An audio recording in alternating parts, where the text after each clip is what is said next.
Aquele bom dia já para você, já chegando para nossa live, mais um dia, né? E nós já estamos aqui prontinha para atendimentos do dia hoje e glorificar o Senhor pela bondade dEle, pela palavra dEle. E nós já vamos trazer hoje essa live na presença do Espírito Santo, porque o Espírito Santo é que traz discernimento espiritual.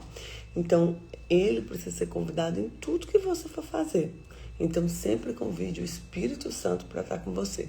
Amém? E nós vamos hoje para a leitura de Gênesis 47, onde Jacó, né, ele é apresentado a Faraó. José, ele vem aí começando a administrar os bens com sabedoria, né, os recursos para gerar a provisão. Então, é um capítulo que fala de honra, de sobrevivência em tempos desafiadores, né? E também vem falando do estabelecimento aí de Jacó no Egito. Então vamos lá. José foi dar as notícias a Faraó. Meu pai e meus irmãos chegaram de Canaã, com suas ovelhas, seus bois e tudo que lhe pertence. E estão agora em Gozém. Depois escolheu 5 dos seus irmãos e apresentou Faraó. Perguntou-lhes Faraó, em que vocês trabalham? Eles responderam, teus servos são pastores, como nossos antepassados. Disseram-lhe ainda, viemos morar aqui por um tempo, porque a fome é rigorosa em Canaã, e os rebanhos de seus servos não têm pastagem. Agora, por favor, permite que teus servos se estabeleçam em Gozém. Então Faraó disse a José, seu pai e seus irmãos vieram a você, a terra do Egito está à sua disposição. Faça com que seu pai e seus irmãos habitem na melhor parte da terra. Deixe-os morar em Gozém e que, se você vê que algum deles estão competentes, coloque-os como os responsáveis por meu rebanho. Então José levou seu pai, Jacó, ao Faraó e apresentou a ele. Depois Jacó abençoou o Faraó e este perguntou, quantos anos o Senhor tem? Jacó respondeu ao Faraó, são 130 anos da minha peregrinação. Foram poucos e difíceis e não chegaram aos anos da peregrinação dos meus antepassados. Então Jacó abençoou Faraó e retirou-se. José instalou seu pai e seus irmãos, deu-lhe propriedade na melhor parte das terras do Egito, na terra de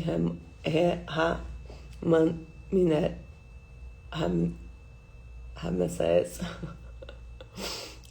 conforme a ordem do Faraó. Providenciou também sustento de seu pai e seus irmãos para toda a família, de acordo com o número de filhos de cada um. Não havia mantimento em toda a região, pois a fome era rigorosa. Tanto no Egito como Canaã desfaleciam por causa da fome. José recolheu toda a prata que circulava no Egito e em Canaã, dada como pagamento do trigo que o povo comprava, e levou ao palácio do faraó. Quando toda a prata do Egito e Canaã se esgotou, todos os egípcios foram suplicar a José, dá-nos comida, não nos deixe morrer só porque a prata acabou. E José disse, tragam então seus rebanhos e em troca lhe darei trigo, uma vez que a prata de vocês acabou. E trouxeram José os rebanhos, ele deu trigo em troca de cavalos, ovelhas, bois e jumentos. Durante aquele ano inteiro, ele sustentou a troca dos seus rebanhos. O ano passou e no ano seguinte voltaram José dizendo, não temos como esconder de ti, meu senhor, que uma vez a nossa prata acabou e os nossos rebanhos lhe pertencem. Nada mais nos resta para oferecer, a não ser nossos próprios corpos e nossa terra.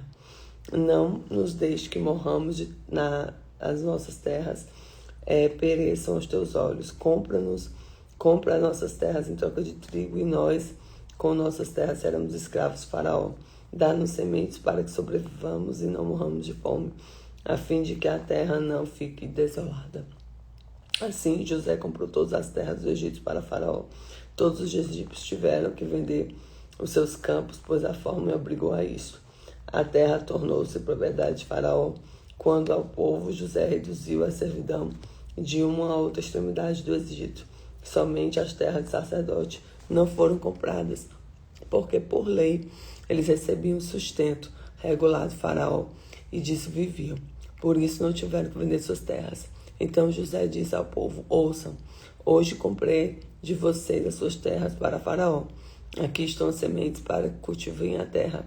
mas vocês darão a 5ª parte de suas colheitas ao faraó. E os 4 quintos ficarão com vocês, como sementes dos campos e como alimento, para que vocês e seus filhos vivam em suas casas. Eles disseram: meu Senhor, tu nos salvastes a vida, visto que nos favoreceste. Seremos escravos do faraó. Assim quanto à terra, José estabeleceu o seguinte decreto no Egito, que permanece até hoje: 1/5 da produção pertence ao faraó. Somente as terras sacerdotes não tomaram propriedades do faraó. Os israelitas se estabeleceram no Egito, na terra de Gozém, e lá adquiriram propriedades e foram prolíferos, e multiplicaram muito. Jacó viveu 17 anos no Egito. Anos da sua vida chegaram a 147. Aproximando a hora da sua morte, Israel chamou seus filhos José e disse: se quer agradar-me, põe a minha mão debaixo da minha coxa e prometa ser bondoso e fiel comigo. Não me sepulte no Egito. Quando eu descansar com meus pais, leva-me daqui do Egito e sepulte junto com eles. José respondeu: farei como o Senhor me pede. Mas Jacó insistiu: jure-me. E José jurou. Israel curvou-se apoiado ao seu bordão. Forte, né? Bordão, então, bom dia, queridos, bom dia. Então, olha que interessante, né? Quando nós temos aqui a administração de José, né, relatada nesse período de fome, que o Senhor já tinha revelado e José se preparou para isso. Então, quando nós temos uma revelação de Deus, nós precisamos estar atentos, para que a gente não desvie nem para a direita nem para a esquerda, e a gente permaneça firme naquilo que Deus fala conosco. A direção de Deus, ela vem gerando bênção na nossa vida, ela gera um mover na nossa vida. Então, primeiro ponto aqui: o justo diante dos reis influencia com integridade, porque o José, ele não explorou o povo, ele não foi como assim, soberbo, né, e egoísta com o povo. Ele foi justo, né, ele foi íntegro. E segundo ponto, Deus cuida dos seus. Então, a família de José foi cuidada, aqueles que eram do Senhor foram cuidados, porque Deus, ele não deixa nenhum filho dele desamparado. Terceiro ponto: a administração com justiça e sabedoria. Quando nós nos colocamos diante da presença de Deus, diante do mover de Deus, nossa vida é regada por integridade, por justiça, por sabedoria. Então, a administração com justiça e sabedoria é onde a gente vê aqui a mão do Senhor.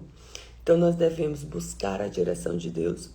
Nós sabemos que tudo que temos o selo da presença de Deus, nós vamos adentrar nas promessas. E a obediência, ela gera herança para gerações.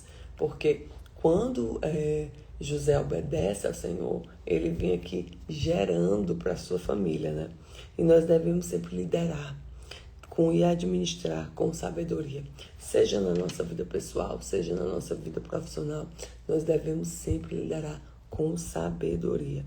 E nós precisamos confiar na provisão de Deus. Se Deus deu a visão, ele dará a provisão. Se Deus deu a visão para você sobre algo que você deve fazer, sobre algo que você deve cumprir, Deus dará a provisão, né? Então, nós devemos confiar no que Deus gera em nós. Amém?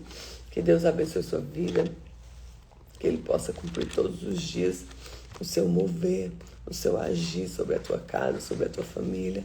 E nós somos filhos amados do Senhor. Nós temos um Deus que cuida de nós e que jamais irá nos desamparar. Amém? Fica com Jesus, que Deus te abençoe, que você tenha um dia incrível e que a presença do Espírito Santo nos regue. E eu declaro que nós teremos o melhor dia das nossas vidas, um dia cheio do agir de Deus. Fica com Jesus.